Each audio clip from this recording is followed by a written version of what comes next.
Hello everyone. आज के इस वीडियो में हम क्लास 10th का चैप्टर 6 जिसका नाम ट्राइंगल्स है उसका इंट्रोडक्शन करेंगे। तो सबसे पहले जो डेफिनेशन है वो है सिमिलर फिगर्स। ठीक है बच्चों, तो इसके बारे में डिस्कस करते हैं। The figures which have same shape, जिनकी शेप एक जैसी हो, साइज सेम हो या नहीं हो कोई फर्क नहीं पड़ता। साइज सेम हो भी सकता है और नहीं भी, जैसे सर्कल्स। इनकी शेप एक जैसी है लेकिन साइज अलग अलग है, तो इनको हम सिमिलर फिगर्स बोलेंगे। क्लास 9th में बच्चों आपने कॉन्ग्रुएंसी के बारे में पढ़ा होगा। तो यहाँ all congruent figures are similar but converse not true. इसका मतलब है कि कॉन्ग्रुएंट फिगर्स तो सिमिलर हो सकती हैं लेकिन सिमिलर फिगर्स कॉन्ग्रुएंट नहीं हो सकती। अब इसमें जो नई डेफिनेशन है वो है सिमिलरिटी ऑफ पॉलीगन्स। बच्चों देखो, पॉलीगन्स वो होते हैं जो 3 या 3 से ज़्यादा वाली क्लोज फिगर होती है, उनको पॉलीगन्स बोलते हैं। सो टू पॉलीगन्स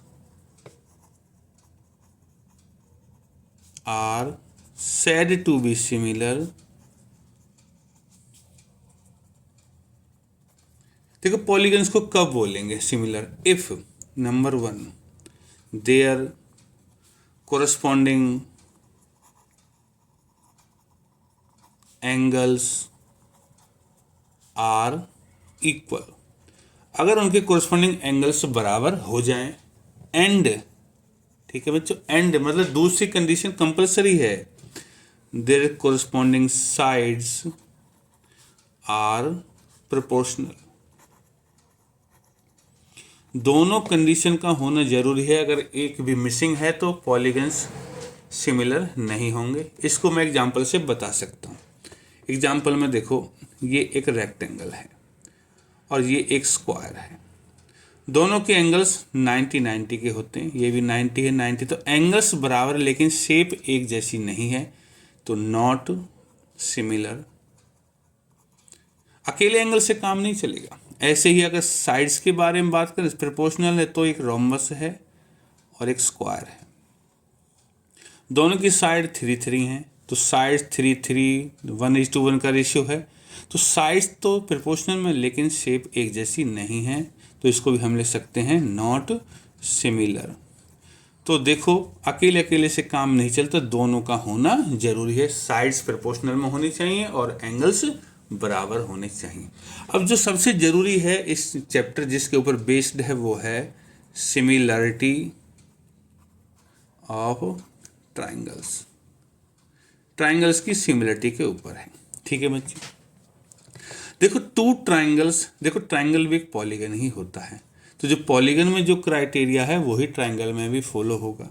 तो चलिए फिर भी अगर दो ट्राइंगल हैं हमारे, ट्राइंगल ABC सिमिलर, ये सिमिलर का सिंबल है, ये सिमिलर है DEF के। मान ले दो ट्राइंगल सिमिलर हैं, ठीक है, तो मैं लिख भी देता हूँ। ट्राइंगल ABC सिमिलर है ट्राइंगल DEF की।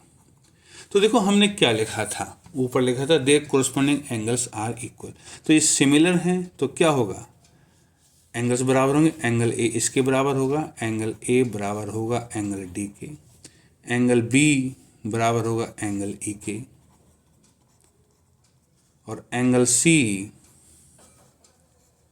बराबर होगा एंगल F के। और दूसरा साइड्स भी प्रोपोर्शनल में होती हैं, तो AB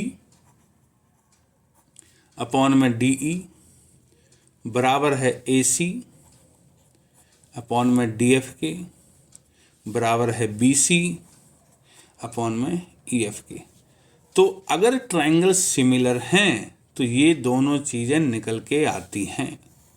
अब दूसरी चीज़ है कि अगर किसी क्वेश्चन में हमें ट्राइंगल्स को सिमिलर करना पड़े तो क्या क्या चीज़ें चाहिए होंगी, इसको डिस्कस करते हैं। देखिए यहाँ पे लिखा हुआ criteria for similarity of triangles, मतलब कि ट्राइंगल्स को अगर सिमिलर बनाना पड़े तो हमें क्या क्या चीज़ें चाहिए। तो सबसे पहला क्राइटेरिया है हमारा SSS। इसका मतलब है साइड, साइड और साइड, मतलब कि साइड्स का प्रपोर्शन होना चाहिए। तो जैसे दो ट्राइंगल बनाते हैं, मैं आपको डायग्राम से समझाता हूँ। ABC ये एक ट्राइंगल है और ये दूसरा ट्राइंगल है DEF। देखो ये मान लो 3 है, 4 है और 5 है, और ये है, चलो मान लेते हैं हम 6 है, 8 है और 10 है। ठीक है, अब देखो ये इसका डबल है, ये इसका डबल है और ये इसका डबल है। इसका मतलब साइड्स डबल में, प्रोपोर्शन में है, सेम रेशियो है। तो यहाँ क्या होगा, ट्राइंगल ABC सिमिलर होगा ट्राइंगल DEF से बाई SSS क्राइटेरिया। ये जरूरी है, ठीक है। ये आपने कॉन्ग्रुएंसी में भी पढ़े होंगे ऐसे क्राइटेरिया, लेकिन यहाँ हम सिमिलरिटी की बात करेंगे। तो जो दूसरा क्राइटेरिया और ये हो या और लिख देता हूँ, मतलब कि दूसरा हो, उससे भी हमारा काम चल जाएगा। उसका नाम है एंगल एंगल एंगल। देखो एंगल एंगल क्राइटेरिया है, एंगल एंगल और एंगल। देखो बच्चों ट्राइंगल के तीनों एंगल इसका जोड़ 180 होता है। अगर हमें दो एंगल पता है तो हम तीसरा एंगल निकाल सकते हैं। तो ये जो क्राइटेरिया ये कन्वर्ट हो जाता है एंगल एंगल में, ठीक है, दो में कन्वर्ट हो जाता है। तो इसको मैं डायग्राम से बना के दिखाता हूँ। ये दो ट्राइंगल हैं, ट्राइंगल ABC और ये ट्राइंगल है हमारा PQR। अगर ये एंगल 40 का है, ये भी 40 का है, ये 60 का है, ये 60 का है, तो देखो बच्चों इसमें दो एंगल बराबर है, 40 40 के बराबर, 60 60 के बराबर है। तो ये तीसरा एंगल भी ऑब्वियस से बराबर होगा। तो ये दोनों ट्राइंगल सिमिलर हैं। लेकिन यहाँ मैं लिखूँगा ट्राइंगल ABC सिमिलर है ट्राइंगल। अब देखो 40 वाला एंगल A है, तो यहाँ भी 40 वाला एंगल P है। 60 वाला एंगल यहाँ B है, B दूसरे नंबर पे, तो यहाँ 60 वाला एंगल R है। तो PRQ मुझे इस तरह लिखना पड़ेगा बाई AA, ठीक है। अब जो तीसरा है और, या हमारे पास तीसरा हो, तीसरा क्या है SAS। इसका मतलब है साइड एंगल साइड। ये जो साइड है ये सॉरी एंगल है जो साइड्स के बीच में इंक्लूडेड है, फंसा हुआ है। तो इसको मैं डायग्राम से बना के दिखाता हूँ। जैसे ये साइड है 3 4 और ये एंगल है 30 का, और एक दूसरा ट्राइंगल है हमारा जिसकी साइड्स हैं 6 है, 8 है और ये एंगल 30 का है। तो देखो 3 का डबल है, 4 का डबल है और एंगल बराबर है। तो ये सिमिलर हैं, ट्राइंगल सिमिलर हैं बाई साइड एंगल साइड, ठीक है। तो ट्राइंगल ABC, अगर इसका नाम ABC है तो ये DEF लिख देते हैं। सिमिलर है ट्राइंगल DEF के बाई साइड एंगल साइड। देखो अगर 30 की ये 30 यहाँ ना हो के यहाँ होता, मान लो मैं रेड पेन से बना के दिखा देता हूँ। अगर 30 ये यहाँ होता तो साइड एंगल साइड से नहीं होता, क्योंकि ये जो एंगल है ये उन साइड्स के बीच में होना चाहिए, 6 और 8 के बीच का एंगल होना चाहिए, ठीक है। इसका मीनिंग यही है, दो साइड्स के बीच में इंक्लूडेड एंगल होना चाहिए। अब ये हमारा हो गया। अब हमारे पास दो थ्योरम और हैं इस चैप्टर में, उनको डिस्कस करेंगे। चलिए शुरू करते हैं थ्योरम जिसका नाम है बेसिक प्रोपोर्शनैलिटी थ्योरम, जिसको शॉर्ट में BPT के नाम से भी जाना जाता है। और ये मैथमेटिशियन था थेल्स जिसने इस थ्योरम को दिया, तो इसको थेल्स थ्योरम के नाम से भी जाना जाता है। क्या कहती है थ्योरम कि if a line is drawn parallel to one side of a triangle, ये साइड BC है, इसके पैरेलल एक लाइन ड्रॉ कर दी DE, to intersect other two sides in two distinct point, जो बची दो साइड हैं AB और EC को दो पॉइंट पे इंटरसेक्ट करती है, यहाँ और यहाँ। Then the other two sides are divided in same ratio, ये जो दो साइड्स हैं AB और AC सेम रेशियो में डिवाइड हो जाती हैं, ऐसा हमें प्रूव करना है। तो चलिए शुरू करते हैं। हम सबसे पहले लिखेंगे गिवन। गिवन में क्या है कि ये DE और BC पैरेलल है, DE पैरेलल है BC के। टू प्रूव में है सेम रेशियो है, तो AD अपॉन में BD बराबर है AE अपॉन में CE के। अब इसमें हमें कंस्ट्रक्शन भी करनी पड़ेगी। कंस्ट्रक्शन में क्या करेंगे, हम इनको ज्वाइन कर देते हैं, इनको ज्वाइन कर देते हैं, यहाँ से परपेंडिकुलर डाल देते हैं M और यहाँ से परपेंडिकुलर ड्रॉ कर देते हैं N। ये कंस्ट्रक्शन ज़रूरी है, अगर ये नहीं होंगी तो क्वेश्चन नहीं होगा। ठीक है, तो चलिए लिखते हैं कंस्ट्रक्शन में। B और E को ज्वाइन किया तो join B and E। C और D को ज्वाइन किया, join C and D। D से परपेंडिकुलर डाला AC पर, draw DM perpendicular AC and EN perpendicular to AB। अब प्रूफ करते हैं। ठीक है, तो देखो हमें चाहिए AD और BD। तो AD इस ट्रायंगल का हिस्सा ADE का, और BD है BDE ट्रायंगल का हिस्सा। तो इन्हीं ट्रायंगल्स में हम काम करते हैं। ठीक है बच्चों, so in triangles ADE and BDE, BED लिख देते हैं। ठीक है, तो इनका हम एरिया निकालते हैं। तो लिखेंगे हम area of triangle ADE upon में एरिया ऑफ ट्रायंगल BDE। देखो ADE का एरिया होता है बेस इंटू हाइट अपॉन में। तो बेस हो गया हमारा AD, हाफ कर दिया, बेस हो गया AD, हाइट हो गई EN। ठीक है, अपॉन 2 कर ही दिया। और BDE का बेस BD ले लेंगे हम, हाफ हो गया, बेस BD है और BD की हाइट भी EN ही है। तो यहाँ देखो EN से EN कट जाएगा, 1/2 से 1/2 कट जाएगा। तो क्या बचेगा, area of triangle ADE upon में एरिया ऑफ ट्रायंगल BDE बराबर AD अपॉन में BD। ये है हमारी इक्वेशन नंबर 1। अब सिमिलरली और दूसरी तरफ भी हम ये काम करते हैं इस तरफ। अब हम लेंगे AE और CE। तो हमें ट्रायंगल ADE लेना है और CDE।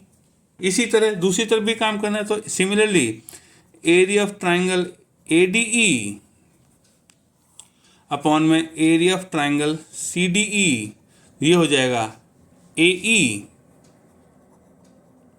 अपॉन में CE। ये है नंबर 2। अब देखो बच्चों, हमें इस AD अपॉन में BD और AE अपॉन CE को बराबर प्रूव करना है। सिर्फ थोड़ी सी कमी रहेगी कि यहाँ ADE तो AD के बराबर है, लेकिन ये वाला हिस्सा BDE और CDE बराबर नहीं है। बस किसी तरह ये दोनों बराबर हो जाए तो हमारा काम खत्म हो जाएगा। अब देखो, अगर गौर करो डायग्राम में, ये है ट्रायंगल BDE और ये है ट्रायंगल CDE।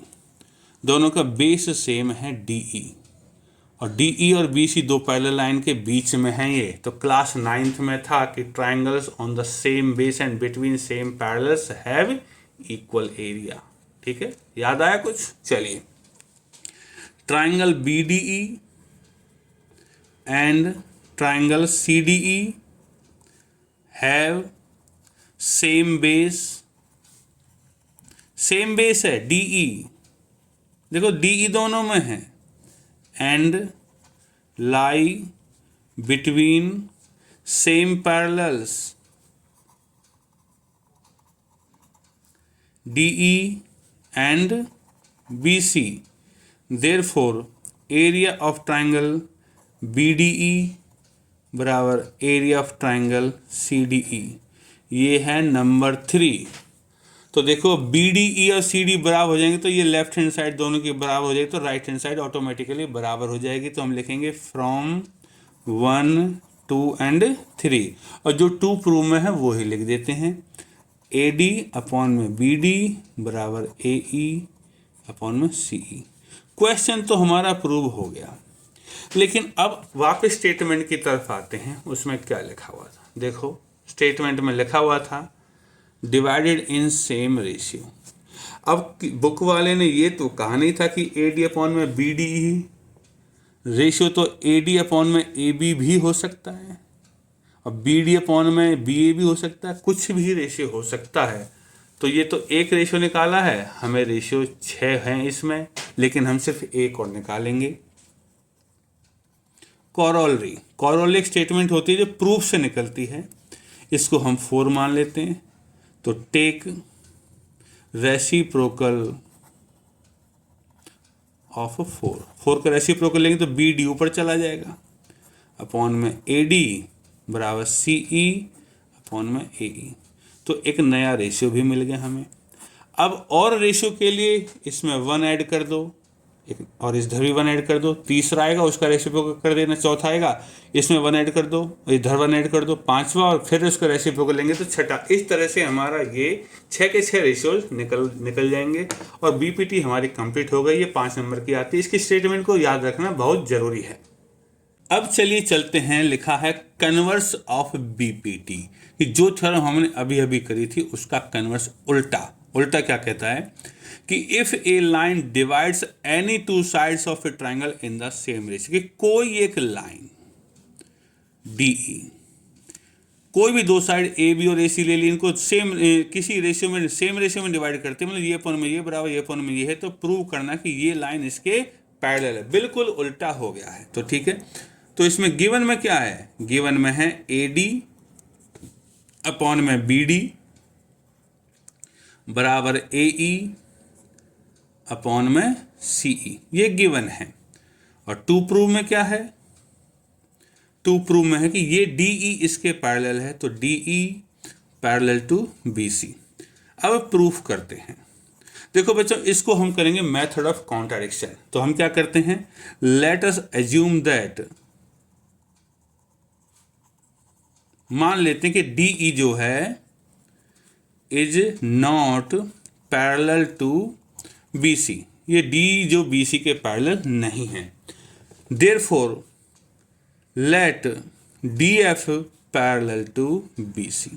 तो DE नहीं है तो इस पॉइंट से कोई तो लाइन होगी जो पैरेलल होगी। मान लिया हमने क्या है, DF।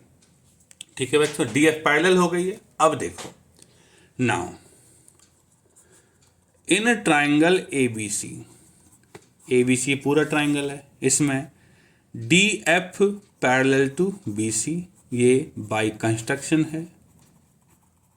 देयरफॉर बाय BPT, तो अब मैं BPT तो लगा सकता हूँ। थ्योरम पहले वाली में प्रूव पैरेलल थी तो हम प्रूव कर सकते हैं। क्या होगा, AD अपॉन में BD बराबर है AF, क्योंकि DF पैरेलल है तो AF अपॉन में FC।